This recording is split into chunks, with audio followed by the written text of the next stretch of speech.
says, look, I was there when he came into this world. If he's leaving this world right now, I'm going to be in that room. She runs and gets the doctor. The doctor comes in and says he's not getting oxygen to his brain. Like, she immediately calls in a crash team.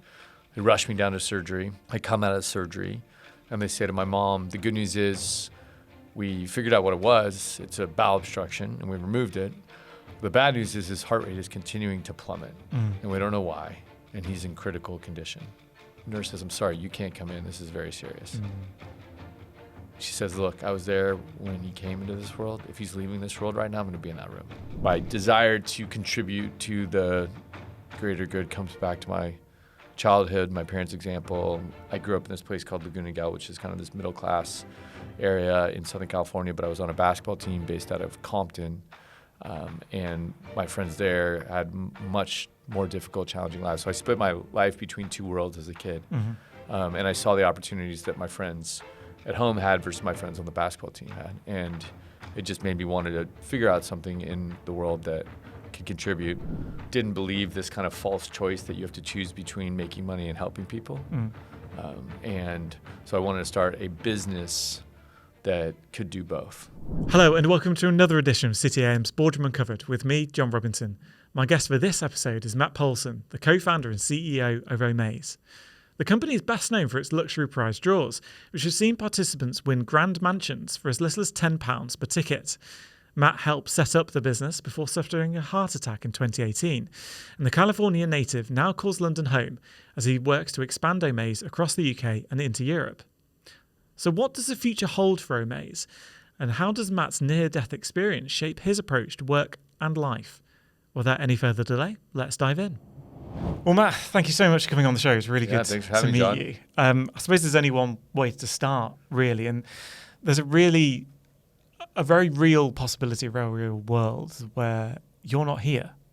You've got quite the backstory, which I've never come across before. Could you tell us about what happened to you? Yes, I had a near-death experience where I flatlined for 4.5 minutes, and they basically declared me dead, and then they brought me back. You just shook it off. They shook it off. A lot of people deserve a lot of credit, but yeah, the backstory was that I was supposed to die when I was born. My stomach was twisted in a knot when I was born, and they did this surgery then to save me, and then the scar tissue from the surgery freakishly broke off all these years later, 40 years later, and created this bowel obstruction, and we didn't know what was happening, and my stomach just over the course of a couple of days went from looking like it was normal to 3 months pregnant to 6 months pregnant to 9 months pregnant. And then I called my buddy who was a doctor and said, hey, I look like I'm 9 months pregnant. What should I do about that? I'm throwing a party tonight. Do I need to go to the hospital? And he said, you should go to the hospital. So I went to the hospital, and they did all these tests, and they couldn't figure out what was going on. And our COO came. Her name was Helen, because we were supposed to meet. My parents came, did more tests, and they said, we don't know what this is, and we think it's going to be okay. You guys go home. We're going to keep Matt overnight, and if he's not better by the morning, then we'll do surgery then. And so Helen, the COO, drives home to her house. It's probably midnight at this point. She's been at the hospital all day with me. And she pulls into her driveway, and she goes to get out of her car, and something tells her to go back to the hospital, some kind of voice. Really? And she's British and a COO and very serious. She's not like a Venice Beach, listen to the cosmos type person. Right. She's not checking your aura out. Yeah, exactly. Yes, it was very out of character. She's not one of us kooky Californians. But she... the voice was undeniable, as she said. So she drove back. And if she hadn't driven back, I would have probably died 45 minutes later. And you gave her a raise. I gave her a raise, yeah. $1 an hour raise. Yeah, that's it. So she'd come back. She had seen that my blood pressure had plummeted. She went and got the nurse and said, look at this. This looks really bad. The nurse says, that can't be right. He wouldn't be getting oxygen to his brain. The nurse goes and gets another test. He does another test, gets the same result. And she says, no more tests. Like, we need a doctor. She runs and gets the doctor. The doctor comes in and says, takes one look and says, he's not getting oxygen to his brain. Like, she immediately calls in a crash team. They rush me down to surgery. I come out of surgery, and they say to my mom, the good news is we figured out what it was. It's a bowel obstruction, and we removed it. The bad news is his heart rate is continuing to plummet, and we don't know why, and he's in critical condition. So a couple hours pass. My mom goes downstairs to get my dad and my brother, and she's coming back up the elevator, and she hears over the loudspeaker, code blue in room 437. And my mom works in a hospital, and so she knows that means flatline. Yeah. And she knows that's my room. So she gets out of the door, and she starts running down the hall, and she gets to the door of the operating room, and the nurse says, I'm sorry, you can't come in. This is very serious. She says, look, I was there when he came into this world. If he's leaving this world right now, I'm going to be in that room. I read that for doing research for this interview, and I got quite emotional actually reading that account. Just the idea of your mum just forcing her way in to see her son, that must stick with you. I think she unlocked some kind of, parents have a superpower when it comes to saving their children, especially moms. And I think she tapped into something that was kind of beyond her, and that continued to persist, because she got in that room, and I was flatlined, like right on the table, like immediately right in front of her, and they were doing the compressions, and they were doing the defibrillator, the electric paddles, and my body was bouncing up and down, but I wasn't responding. And she started to crumble in that moment. It's one thing to lose a child. It's another thing if it's right there in front of you when it's happening. Yeah. And at the same time, my dad was outside with my brother, and this doctor came out and said to another doctor, in front of my brother, hey, I think we lost this guy. I think he's gone. And so my brother pushed my dad in the room and said, you got to be there. And so my mom's kind of faced this way to the right towards me, and my dad's coming from her left, and he's crying so loudly that she turns from me to him to say, hey, you got to shut the F up, or they're going to kick us out of this room.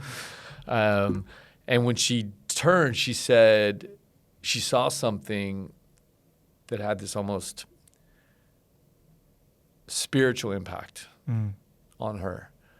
And what she saw was every nurse and every staff member and every doctor in the ICU had just gravitated outside this window. And there was 40 of them. And she said they looked like this silent church choir just sending in positive energy. Well, it obviously worked because you're here. Yeah. And fully recovered. Yeah. Yeah. I say absolutely incredible. Yeah.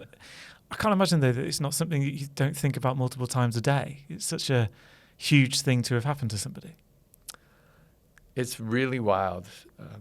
It's sometimes hard to wrap your head around that that's your life story. I never, of all the things I could think could happen in my life, that was never even something I would consider. And yeah, it does. It lives, it happened 7 years ago next week. And I don't think there's a day that has gone by where I didn't think about it. It's really I had a whole come back to the light experience. It took me a long time to wrap my head around it all. And so it changes you. It changes your perspective in pretty fundamental ways. How has it changed you? It's changed me in a lot of ways. It's changed my relationship to fear. I think before this happened, I was really fear-driven. I made, what a quote-unquote bold choices, but sometimes they were made out of fear versus love, or, contraction versus expansion, whatever words you want to use. But it was a lot of fear of not being enough, fear of comparing myself to others, fear of failure. And then you realize, when you encounter something like that nothing is as bad as the fear of the thing. Yeah. Right? For many people, death is their ultimate fear. I experienced some version of that. And it was okay. What I saw on the other side made me, excited for the next chapter of this, whatever it is, you Yeah. know, in the world. And so then you realize like fear is just kind of a story, right? In most cases, like very rarely are we in actually like life-threatening situations. That one actually was, but most of our fears are just stories that we've created. And if you can learn to reframe those stories, that opens up a whole new world. And so that was a big thing. Like, and so therefore, you become a much better friend to yourself. Like that's another thing that's changed. Like I used to, what I thought was motivational to myself was a lot of just like saying pretty mean things to myself or self-criticism or that negative rumination loop that a lot of people can go through. And a lot of the world conspires to push us into, you know, via social and other things. I'm way better at getting past that. It still comes, but I just process through it much more quickly. Because at the end of the day, like the opposite of fear isn't hate, the opposite of fear is love. And so I love myself more. I know this is a funny thing, a woo-woo thing to talk about on a business podcast, but that's really true. And it affects my leadership. And, you know, and therefore, like I spend less time in those spaces and more time just about like what's possible and what, you know, kind of expansion. Did you ever think about stepping away from the world of business entirely and doing something completely different off the back of that? Or has it sort of fired your motivation even further to succeed and make the most of life, I suppose? Yeah, I did think about it for a while. I mean, I really struggled afterwards. Initially, I was like euphoric that I was alive and all these people came and visited and I felt these amazing things. But then people kept saying to me, you know, you're here for a reason and you have this second chance and, you know, you've got to make the most of it and all this stuff. And then I just felt this like incredible pressure. And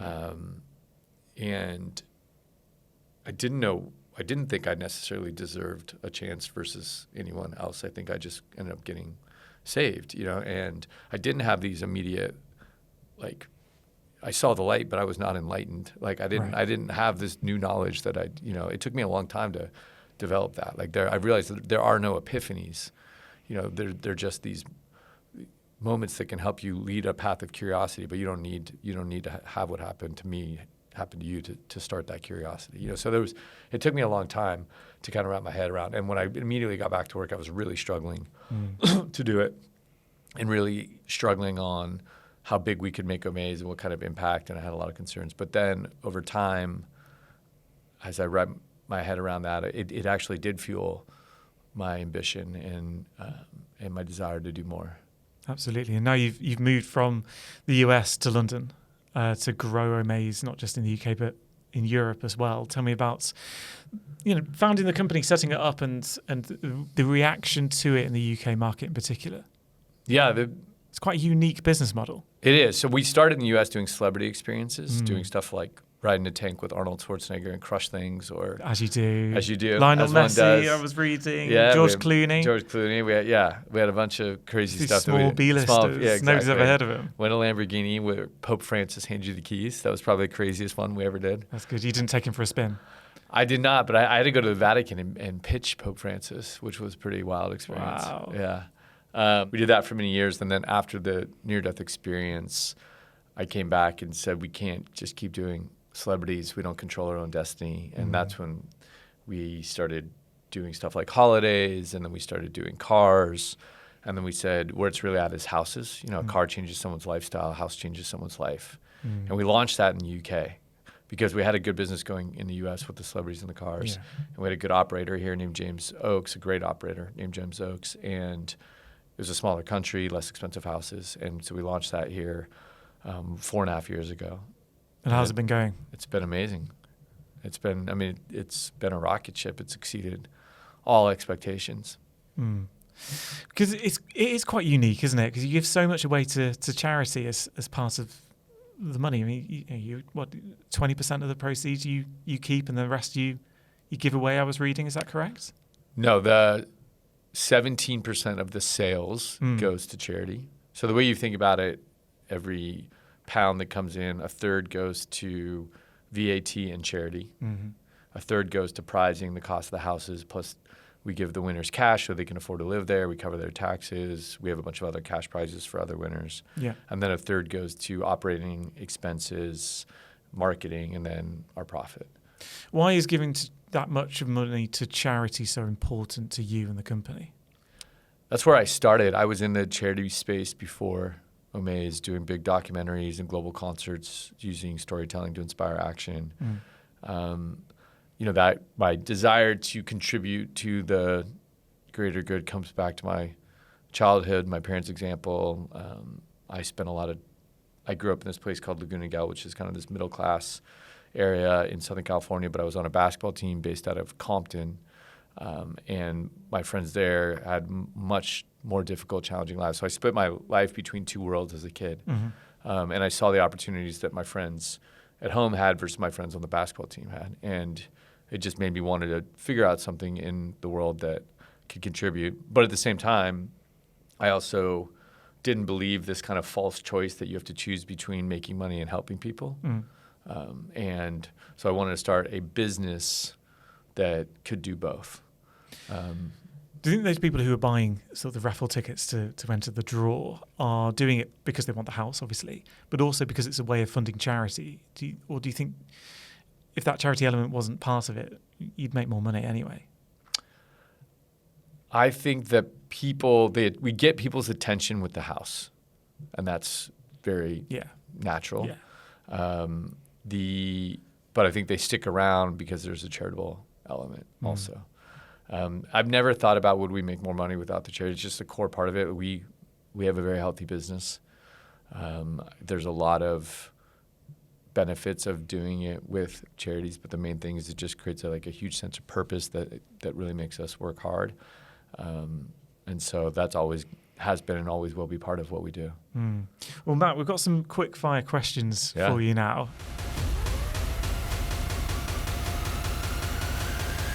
The first one, what was your first job? My first job, my dad's a criminal defense lawyer, and my first job was serving subpoenas to people, which is not a first job I recommend for a 16-year-old. No. I got chased multiple times. I don't know why I think he wanted me just to see the real world fast. I saw the real world fast. I mean, I was going into some, as you'd say here, dodgy situations. So that was my first job. Wow, that I did not expect you to say that. That's really funny. Who inspires you? My mom inspires me. She really leads from a place of love, and she has been through so much adversity in her life. And when you face adversity, you have two choices. You can have post-traumatic stress, or you can have post-traumatic growth. But you can't stay the same. And she's chosen to grow, and that example has helped me grow. Well, we talk about some celebrities, so you might mention some of those now. But if you had to appoint a celebrity to your board, who would it be and why? I would go with Jon Stewart. How come? Because he uses humor to spread awareness and consciousness. And we try to do that. We believe laughter is the shortest distance between two people. But he's also incredibly smart and incredibly business-minded. Him, potentially President Obama, Oprah, people who've come from nothing and created businesses or careers that make money and help people. What's the best thing about your job? I love the people that I work with and the ripple effect that we get to make both in our own lives, but also that we get to help so many lives. It's incredibly fulfilling. Yeah. And if you weren't doing this, what would you be doing? I would probably still be filmmaking. I love stories. That's my passion. And finally, if you, we normally ask our guests actually, what would you do if you were Prime Minister for the day? But I should probably ask you, what would you do if you were President for the day? Oh, can I do Prime Minister instead? Well, let's start with President. If I was president, I would really focus on the things that have made America the economic and social marvel that it's been over the last 80 years. I would focus on how immigrant populations have driven economic activity.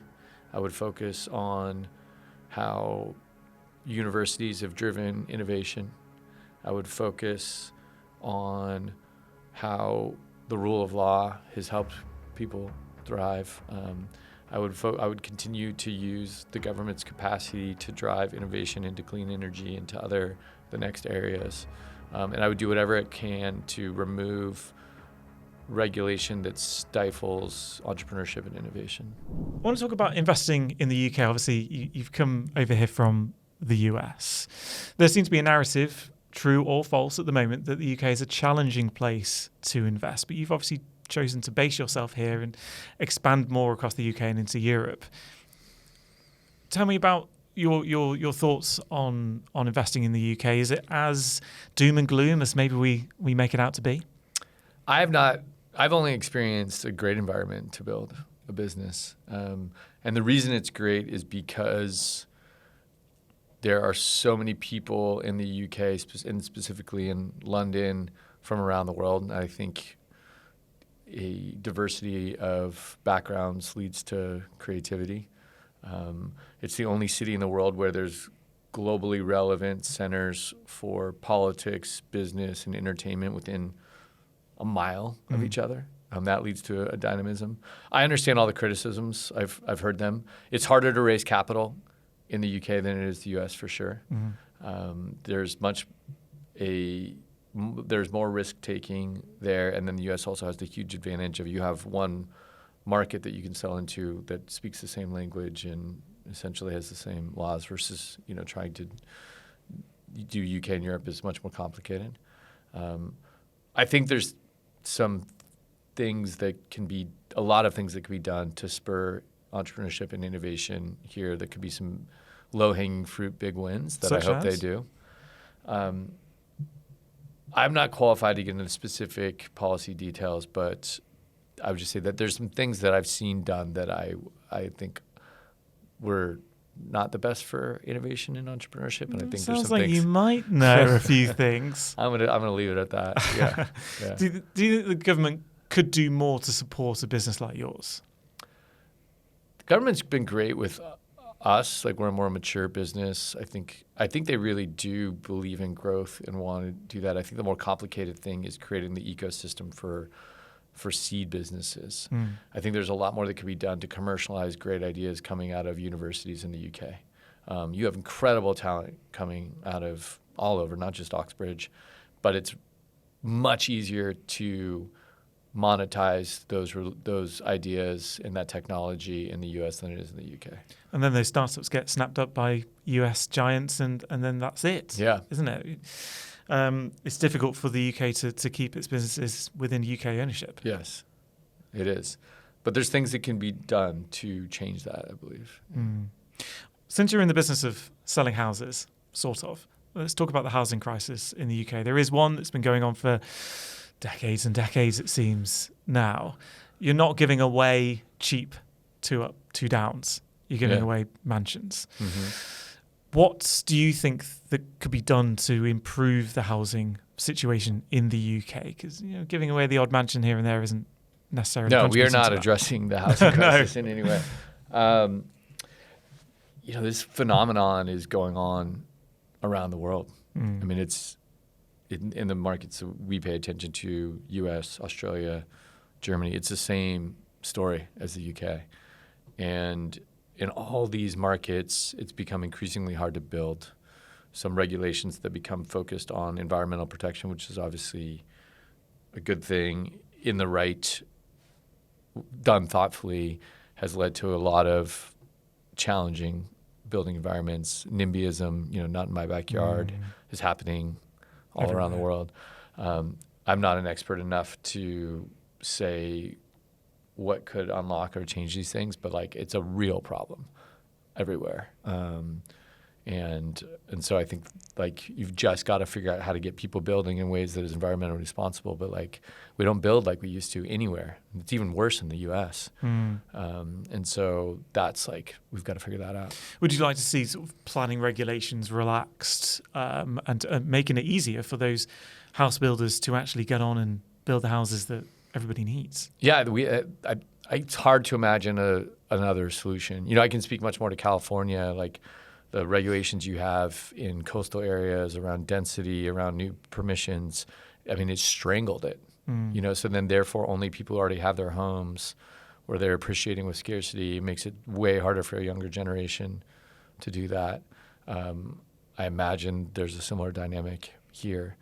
But yeah, you've got to be able to build. We've got to figure out how to be environmentally responsible for that. But like, there's other costs on the other side. You could argue by not having density and high rises in at least California, that's actually environmentally irresponsible. Well, let's go back to Omaze, because that's the main reason why you're here.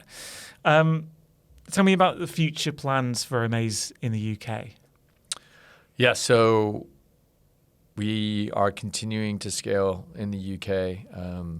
We're about to launch some new products in addition to the house draws that we're doing, which we're really excited about. We are increasing the scale of our impact. So we're doing like really tangible projects. We're building a pediatric cancer unit with Great Ormond Street Hospital, like those kind of big things. We just funded the London Air Ambulances. We have a bunch of other kind of really exciting conservation building projects like that we're doing next year. So that you'll see more and more of that. You'll see more and more content around the winners and the charities and those moments of transformation. There'll be ways we're rewarding local heroes throughout the UK that are doing great stuff that's coming. And we're just continuing to up-level the quality of our houses and also building more of our houses too. Building the houses yourselves? Yeah, we started that last year. We did our first build was in the Lake District, and that was our most successful house to date. Really? And so what makes an Omaze house then? Are you sort of putting the logo into the brickwork? Yes, everywhere. Yeah. All the lights have Omaze, like bat signals. We know what our customers want. Like the Omaze community is amazing. The impact that the Omaze community made, like I just referenced, like that's not us, that's them, right? That's their money.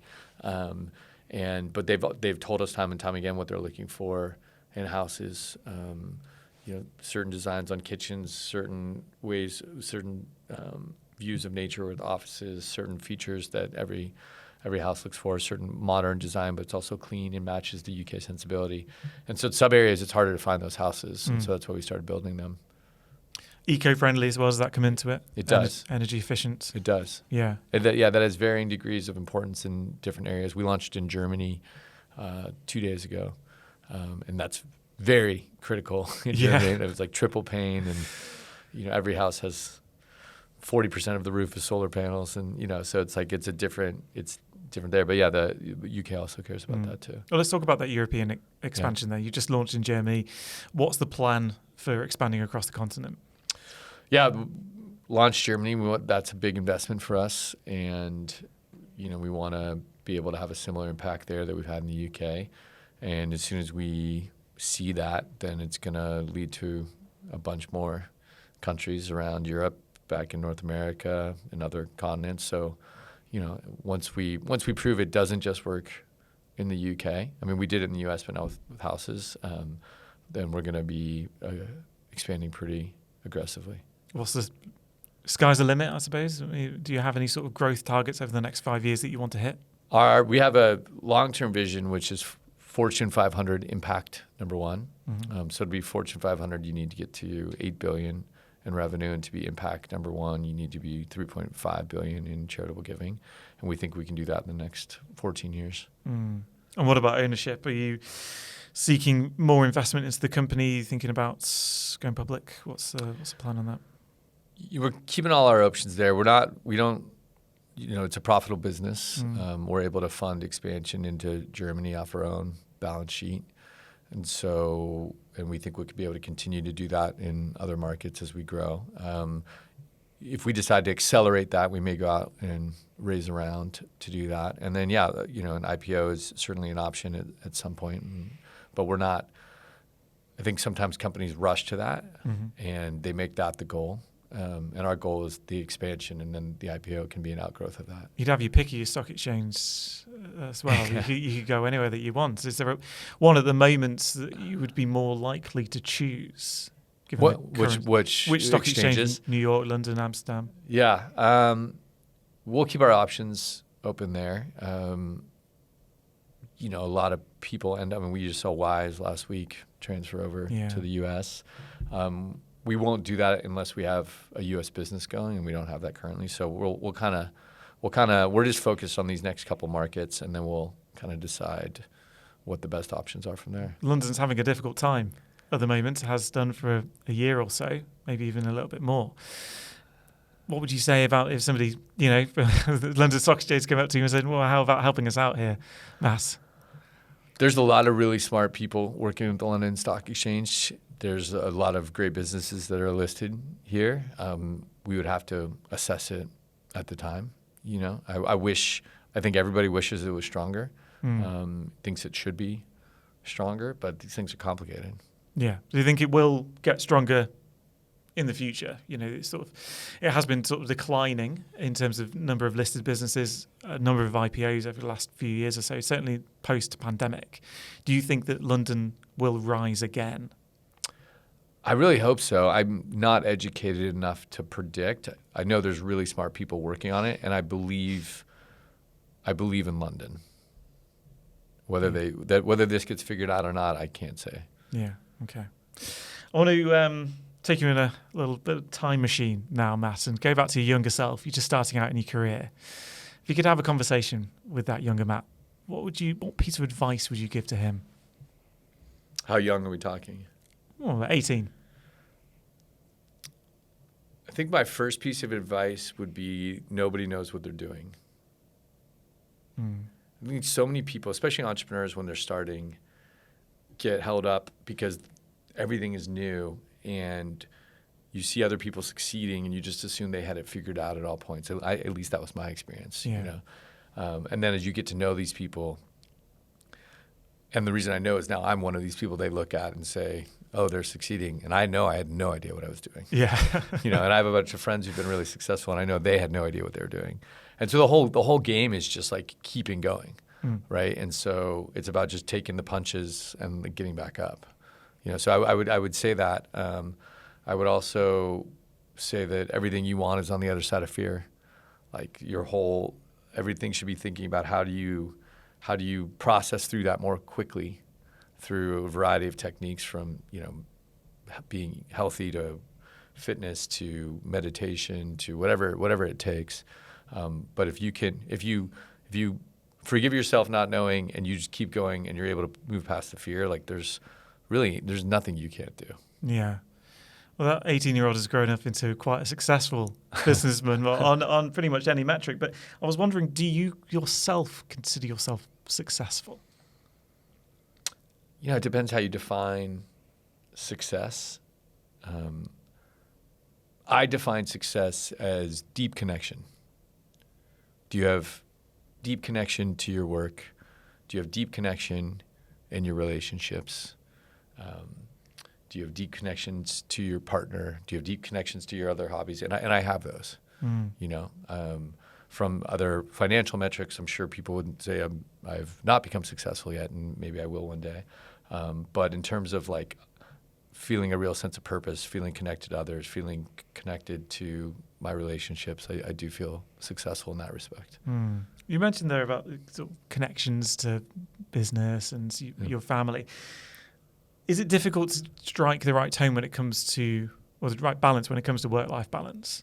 Because your business must be so all-consuming and trying to run that and expand that and then, trying to switch off at the end of the day and...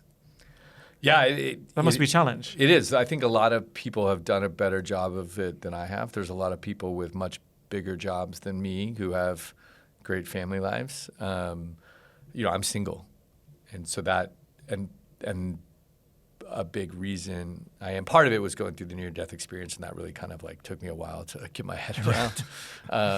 But part of it is just like I've always, since the idea for Omaze came, I've always felt like this was something bigger than me or anybody who works at Omaze. I felt a deep responsibility for putting this out in the world because, and especially now what I know it's like to be a patient whose life was only saved because of the generosity of others. I was only saved because this charity had raised money to create this ECMO machine at UCLA Hospital, and that one machine saved me. And if they hadn't done that, I wouldn't be here.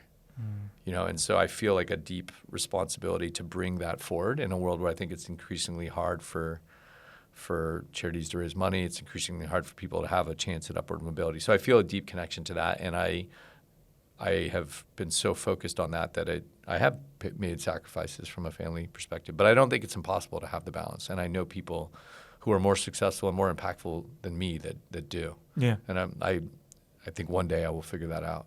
And what do you do then at the end of the day to chill out? Is it straight to the gym for a couple of hours, or is it running or cycling, or what I is start it? the day at the gym. I start the day with gym and meditation and some writing, and then I meditate a second time. So that really helps me. But then I love being around friends, and so I'm still, even though I myself don't have a family yet, I spend time with friends and family that are family to me. Yeah. I mean, the family already obviously are, but the friends are too. Yeah. So I feel very enriched by those relationships. Selling them raffle tickets as I well. do. I just slinging raffle tickets. Yeah, a little after tombola work. in the exactly. corner of the dining room. And no one gets to have dinner without buying at least 2 tickets. That makes sense. Yeah. Why not? You got to. That's you deep got to capture connection, man. audience. Yeah, I have deep connection to the money in their pocket. 100%. Yeah. Final question, Matt. What does it take to be a good CEO, in your opinion? There's a lot. I would say the most underrated skill and most important skill in entrepreneurship is storytelling. It's critical with marketing and product, but it's critical for fundraising, it's critical for setting a vision, it's critical for hiring, it's critical for mobilizing a team around this specific thing. Like Omaze is just a story. Like when I talk about the future of Omaze with you right now, all that is a story. That doesn't exist. So it's a thing that I can see in my head and other people on the Omaze team have created that we can see. And I think by doing that, by learning that skill, it also enables you to empower people with the guardrails to make the most of their potential, right? So the best CEOs, first and foremost, are able to help others succeed and empower them to be successful on their team, and they do that by storytelling. Brilliant. Well, Matt, thank you so much for coming on Boardroom Uncovered. It's great to have you. Thanks for having me, John. I really enjoyed it. Cheers. All right.